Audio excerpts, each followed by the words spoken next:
여러분 반갑습니다. 횃불 공동체 교회 성경 공부. 오늘부터 다시 시작됐고요.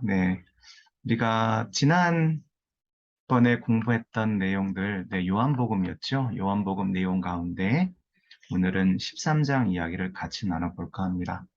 13장이 가지고 있는 매우 중요한 것 중에 하나는 아무래도 예수 그리스도에 관한 그 가장 중요한 이야기들이 이제부터 시작이 되는 거거든요. 그래서 오늘은 요한복음 13장의 세 번째 시간인 것 같아요. 그래서 예수님께 주신 새 계명이라는 제목으로 같이 성경 공부 진행하도록 하겠습니다. 요한복음 13장부터 17장까지는 예수님께서 우리의 죄를 담당하시기 위해 십자가에 달리시기 전날 밤의 내용들을 담고 있습니다. 다시 얘기하면 13장, 14장, 15장, 심지어 17장, 매 장마다 매우 중요한 내용들이 등장하게 되고요.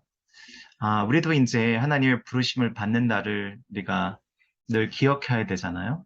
그렇다고 한다면 예수님도 이 십자가를 피해 가실 수 없는 상황, 또 그의 3년 넘게 함께 지냈던 제자들을 향한 그분의 마음은 얼마나 애틋했을지를 우리가 알게 되는 거고요. 예수님은 늘 진실하신 분이었긴 했습니다만은, 더욱더 아마 요한복음 13장부터 17장까지의 내용을 자세히 한번 우리가 공부하다 보면, 예수님의 가슴 절절한, 사랑하는 제자들을 위한, 또한 예수님을 따랐던 사람들을 위한, 또 앞으로의, 하나님께서 이 세상을 바꾸시는 그 내용에 대해서 설명하고 또한 우리에게 알려주시는 예수님을 만날 수 있게 됩니다. 우선 13장 내용을 간단하게 정리하면 제자들의 발을 씻기셨고요. 그 다음에 유월절 만찬에 참여하시게 됩니다. 그리고 성만찬을 베푸시면서 그들에게 새 언약에 대한 약속을 하셨습니다. 유다의 배신을 언급하시고 유다가 떠난 후에 모든 것이 시작되는 것처럼 보여집니다. 오늘 말씀의 가장 중요한 내용은 아마 이 내용 같습니다. 새 계명을 너에게 주노니 서로 사랑하라. 내가 너희를 사랑한 것 같이 너희도 서로 사랑하라. 이 말씀인 것처럼 보여지는데요. 우선 예수님께서는 제자들에게 하실 말씀이 너무나도 많으셨던 것 같습니다. 하지만 아쉽게도 이제 오늘 밤이 지나면 예수님은 십자가의 길을 가셔야만 했다라는 거죠. 그래서 모든 것을 압축해서 전해야만 했다라는 그러한 예수님의 간절함이 있어 보입니다. 그래서 우리가 오늘부터 공부하게 될 또 계속해서 이제 앞으로 공부하게 될 내용들 13장부터 17장까지는 예수님 사역에 관한 모든 내용의 압축이다라고 보면 되겠습니다. 한 가지 여기서 여러분과 제가 같이 좀 더 깊게 묵상할 내용은 바로 왜 새 계명이라고 말씀하셨을까라는 거죠. 그렇다면 서로 사랑하라는 이 말씀은 예수님께서 처음 말씀하신 것인가? 그렇게 얘기하면 사실은 그렇지 않다라고 얘기할 수 있겠습니다. 우리가 이미 구약에도 이러한 말씀들이 분명히 있었던 것으로 보여지고요. 그래서 그 말씀을 토대로 해서 우리가 보게 되면 레위기 19장 말씀에 이런 내용이 있습니다. 레위기 19장 17절부터 18절 말씀 보게 되면 너희는 마음으로 너희 형제를 미워하지 말고 그것 때문에 죄를 짓지 않도록 그와 맺힌 것이 있으면 풀어라. 또 너희는 원수를 갚지 말고 너희 동족에게 앙심을 품지 말며 너희 이웃을 너희 몸과 같이 사랑하라. 나는 여호와이다. 라고 말씀하고 계십니다. 자, 그렇다면 이미 레위기에 이 말씀이 있는데 왜 예수님은 새 계명이라고 말씀하셨을까? 이 부분은 우리가 좀 더 잘 들여다볼 필요가 있다라는 거죠. 그 이유는 예수님이 오심으로 인해서 이전에 우리가 했던 사랑의 방식과 사랑의 길이 달라졌음을 이야기합니다. 즉, 예수님께 주신 이 계명은 이전에 서로 사랑하라는 그 개념과 조금 더 고차원적인 내용들로 담겨져 있죠. 이것은 그분의 십자가의 희생이 포함된 사랑이기 때문에 그럴 것이고, 또한 주인이셨던 그분이 종의 모습을 입고, 또한 그의 제자들을 친구라 부르며 기꺼이 낮은 자리에까지 내려오셨던 그 사랑의 방식 때문에 그렇습니다. 그렇기 때문에 예수님께서 내가 새 계명을 너에게 준다라고 말씀하시는 거죠. 그리고 내가 너희를 사랑한 것처럼 너희도 서로 사랑하라라고 말씀하십니다. 좀 더 이 내용을 우리가 살펴보도록 하겠습니다. 자, 우선 이 성경 말씀의 중요한 내용은 바로 예수님이 하신 말씀은 약속이 아닙니다. 이것은 우리에게 이러한 것이 좋으니 너희가 하면 어떻겠냐라고 하는 제안이나, 또한 이것이 너희에게 필요하니까 이것을 해보라고 얘기하는 요청도 아닙니다. 이것은 순종으로 지켜야 할 명령이라는 겁니다. 다시 얘기하면 예수님께서 우리에게 하신 이 내용은 결국은 예수님께서 그분의 삶을 통해서 이미 다 보여주신 것이고요. 또한 우리가 쉽게 생각하면 사랑은 어떻게 명령할 수 있을까라는 생각을 갖지만 예수님이시기에 가능하다라고 우리는 얘기할 수 있겠습니다. 그래서 예수님께서는 이러한 것을 우리에게 지키라라고 말씀하고 계십니다. 그래서 여러분, 예수님께서 서로 사랑하라, 이 말씀은 우리에게 주신 명령이고, 이 명령 우리가 반드시 순종으로 지켜야 할 것입니다. 자, 그렇다면 이 명령에 대해서 우리가 좀 더 살펴볼 필요가 있습니다. 이 명령에 관한 주님의 생각은 어땠는지 한번 성경 말씀을 통해서 보도록 하겠습니다. 우리가 다음 주에 공부하게 될 14장 내용을 보게 되면 너희가 나를 사랑하면 나의 계명을 지키리라 라고 말씀하고 계십니다. 또한 나의 계명을 가지고 지키는 자라야 나를 사랑하는 자니, 나를 사랑하는 자는 내 아버지께 사랑을 받을 것이요 나도 그를 사랑하여 그에게 나를 나타내리라 말씀하십니다. 또한 14장 23절에는 예수께서 대답하여 가라사대 사람이 나를 사랑하면 내 말을 지키리니 내 아버지께서 저를 사랑하실 것이요 우리가 저에게 와서 거처를 저와 함께 하리라라고 말씀하고 계십니다. 자, 여기서 얘기하는 사랑은 필레오라고 하는, 즉 친구 간의 우정을 이야기하는 감정이나 호감이나 서로에게 매력에 끌려서 하는 그러한 내용들이 아닙니다. 여기서 사랑은 아가페라고 얘기할 수 있겠죠. 여기서 아가페의 의미는 여러분들이 많이 들으셨겠지만 아가페의 사랑의 근본적인 정의는 이렇습니다. 다른 이에게 무엇이 최상인지를 구하고 그것을 실천하는 것이 아가페적인 사랑입니다. 다시 얘기하면 예수님께서 우리에게 무엇이 가장 필요한지를 아시고 그것을 위해서 십자가에 물과 피를 다 쏟으시고 십자가에서 우리의 죄를 다 씻어주신 것처럼 우리가 하는 사랑이라는 것은 우리가 서로의 호감이나 감정이나 또한 매력에 이끌려서 하는 것이 아니라 먼저 그 사람을 생각하고 예수님께서 우리를 사랑하셨듯이 그 사람에게 가장 필요한 것이 무엇인지를 우리가 열심히 찾아서 찾은 후에는 그것을 위해서 실천을 하는 것이다라고 얘기할 수 있겠습니다. 좀 더 보겠습니다. 14장 28절에는 나를 사랑하였더라면 나의 아버지께로 감을 기뻐하였으리라. 내가 아버지의 계명을 지켜 그의 사랑 안에 거하는 것 같이 그분이 지금 우리에게 실천의 모습, 다시 얘기하면 모범을 보이신 거죠. 너희도 내 계명을 지키면 내 사랑 안에 거하리라. 또한 내 계명은 곧 내가 너희를 사랑한 것 같이 너희도 서로 사랑하라는 이것이니라 라고 얘기할 수 있겠습니다. 자, 로마서 말씀 보게 되면 로마서는 이렇게 얘기하고 있습니다. 로마 13장 8절에 보게 되면 사랑 외에는 아무것도 빚지지 말라고 얘기합니다. 우린 서로에게 사랑의 빛이 있습니다. 즉, 우리는 서로 사랑해야 될 그러한 빛이 남아있는 거죠.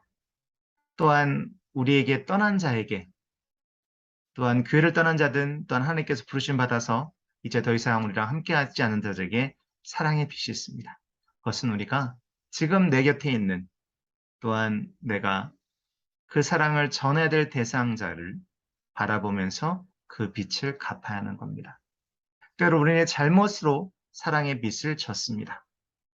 우리는 그것을 더 이상 잘못 가운데 머물러 있지 않고 우리도 그 사랑의 빛을 갚아야 될 그런 의무가 있습니다. 우리는 사랑하는 믿음의 공동체에 사랑의 빛이 있습니다. 저도 그렇고 여러분 모두가 그렇습니다. 그래서 우리는 교회 안에서 공동체가 서로 사랑하고 축복을 해야 되는 것입니다. 사랑은 배움을 통해서 얻을 수 있습니다. 예수님께서 명령하신 이 사랑은 우리가 그저 우리의 삶 가운데 자연스럽게 드러나는 것이 아니라 우리가 마치 어렸을 때 모든 것을 부모님을 통해서 오늘 학교를 다니면서는 선생님에게 배우는 것과 마찬가지로 우리는 우리의 완벽한 선생님이신 우리에게 진리를 가르쳐 주시는 예수 그리스도 또는 그 길을 가게 하시는 성령님을 통해서 사랑을 배워야 되고 이 배운 사랑은 훈련을 통해서 우리 삶 가운데 실천해야 되는 겁니다. 우리에게 주신 가장 중요한 말씀이 바로 13장 35절 말씀인데요. 너희가 서로 사랑하면 이로써 모든 사람이 너희가 내 제자인 줄을 알리라라고 말씀하고 계십니다.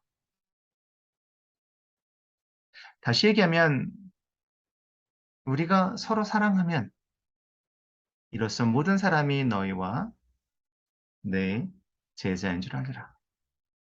다른 이들은 서로 사랑하는 우리를 보고 우리와 주님의 관계를 또한 알게 됩니다. 우리가 하나님을 얼마나 사랑하는지, 예수님을 얼마나 우리가 사랑하는지를 보여주는 방식은 바로 우리 서로가 서로의 허물을 덮고 서로 사랑하고 서로를 위해서 위하는 모습을 통해서 가능하다는 겁니다. 다시 얘기하면 여기에 필요한 것은 여러분들의 삶의 간증입니다. 여러분께서 전할, 여러분들께서 여러분의 주변인들에게 보여줄 삶의 간증은 무엇입니까? 여러분은 지금 그러한 간증의 삶, 또는 예수 그리스도의 복음을 전하는 증인의 삶을 살고 계십니까? 이것이 오늘 우리에게 던져주고 있는 예수 그리스도의 메시지가 됩니다. 이러한 것을 배웠던 베드로는 우리에게 이렇게 얘기합니다. 베드로전서 1장 22절에 여러분은 진리의 순종함으로 영혼을 정결하게 하여서 꾸밈없이 서로 사랑하기에 이르렀으니 순결한 마음으로 서로 뜨겁게 사랑하십시오. 우리가 서로 사랑하기에 이르렀으니 이제 사랑하는 마음이 더욱더 뭐라고요? 깊어지고 더욱더 뜨거워져야 된다는 얘기죠. 즉 우리의 마음 깊숙한 곳으로부터 나오는 그 순결한 마음으로 서로를 뜨겁게 사랑하게 될 때에 우리는 예수 그리스도의 참 제자가 되고 주님의 놀라운 축복을 나누는 그러한 위대한 자들이 될 수 있습니다. 오늘 이 말씀을 여러분들 가슴속에 새기시면서 서로 사랑하기를 바라는데요. 피차 사랑하는 것 더욱더 뜨겁게 사랑하길 바랍니다. 오늘 말씀의 이해를 위한 생각은 이렇습니다. 나는 예수께서 주신 새 계명을 온전히 지키며 살고 있는가? 나는 정말 서로 사랑하며 예수 그리스도의 계명을 지키며 그분의 사랑 안에 살고 있는가? 두 번째 계명은 명령입니다. 이것은 우리가 지켜도 되고 또한 지키지 않아도 상관없는 것이 아니라 이것은 예수님께서 그분의 죽음을 통해서 부활을 통해서 우리에게 증명하신 우리에게 명하신 매우 중요하고 지엄한 우리를 향한 그분의 뜻입니다. 또한 세 번째 사랑은 반드시 배워야 됩니다. 우리 인간은 우리가 원하는 바대로 또는 우리의 감정에 휩쓸려서 생활하기 때문에 우리는 사랑을 배우고 훈련해야 됩니다. 그래서 남의 허물을 덮을 수 있어야 되고 남을 나보다 더 낮게 여기고 그러니까 높게 여긴다는 거죠. 그리고 그들을 위해서 우리는 희생할 수 있어야 됩니다. 그리고 이왕 사랑하는 거 이전보다 더 뜨겁게 사랑해야 될 것입니다. 자, 그렇다면 사랑은 어떻게 하는 걸까요? 예수님의 그 삶을 통해서 우리가 보게 되면 예수님은 이런 모습을 우리에게 보여주셨습니다. 예수님은 제자들과 함께 시간을 보내셨죠. 그러면서 우리에게 가르쳐 주신 것은 우리가 사랑한다는 것은 서로 시간을 함께 보내는 겁니다. 우리가 새로운 성전에 대한 부분, 또한 그것을 놓고 우리가 어떻게 할지에 대해서 고민하는 이 모든 것들은 사실은 우리의 교회가, 우리의 믿음의 공동체가 활동하는 그곳이 많은 사람들이 쉼을 느끼고 평안을 느낄 수 있는 곳이었으면 좋겠습니다. 그래서 함께 시간을 보낼 수 있는 그런 따뜻한 공간으로 바뀌길 소망합니다. 또한 예수님은 우리에게 많은 제자들의 그 잘못과 또한 이런 표현이 어떨지 모르겠습니다. 멍청한 짓을 하더라도 예수님은 그들의 것을 다 감내하시면서 그들을 끝까지 사랑하셨다는 겁니다. 우리도 우리 주변에 정말 사랑하기 힘든 사람들이 있죠. 하지만 우리는 그들을 네, 먼저 정죄하기보다는 먼저 그들을 향한 우리의 사랑을 더욱더 깊이 가져갔으면 좋겠습니다. 또한 사랑은 진리를 가리킵니다. 여러분이 사랑한 여러분의 자녀들, 또한 여러분이 함께하는 이들을 진리 가운데 이끌려고 한다면 때로 힘들다 할지라도 그들을 가르쳐야 됩니다. 가르쳐서 진리의 길로 인도해야 됩니다. 또한 네 번째는 그들 향한 기도를 멈추지 말아야 됩니다. 내가 지금 기도하고 있는 기도 대상자, 이제 우리가 지금 5일째 되고 있죠. 네. 다니엘 기도 5일째인데요. 여러분들 그들의 이름을 불러가면서 기도해야 됩니다. 그리고 절대로 쉬지 말고 그들을 위한 기도가 끊어지지 않도록 여러분 기도의 자리를 더욱더 든든하게 하십시오. 또한 다섯 번째는 제가 볼 땐 이거 같아요. 사랑은 능력입니다. 사랑은 우리에게 힘입니다. 사랑하지 않으면 우리 안에 힘이 생기지 않습니다.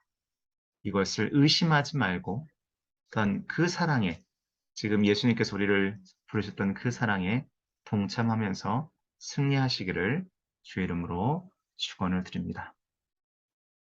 오늘 가장 중요한 말씀 여러분들이 꼭 외우셔야 될 말씀입니다. 새 계명을 너희에게 주노니 서로 사랑하라. 내가 너희를 사랑한 것 같이 너희도 서로 사랑하라. 아멘. 다음 주 금요일에는 우리가 요한복음 14장을 공부하게 됩니다. 예수님께서 이제 떠나가신다는 말씀하시면서 예비하시겠다고는 그쳐서 우리의 본향인 천국을 향한 우리의 마음이 더욱더 깊어지는 다음 주 성경 공부가 되기를 기대합니다. 한 주간 계속 기도하시면서 여러분들이 하루에 5분씩 네, 3번 기도하시고 있잖아요. 그것을 계속해서 지치지 말고 하시고요. 아까도 말씀드린 것처럼 여러분 기도 대상자의 이름을 호명하면서 또한 기도의 마지막은 축복의 말로 기도해 주시기를 주의 이름으로 부탁을 드리겠습니다. 우리 다음 주에 뵙도록 하겠습니다. 감사합니다.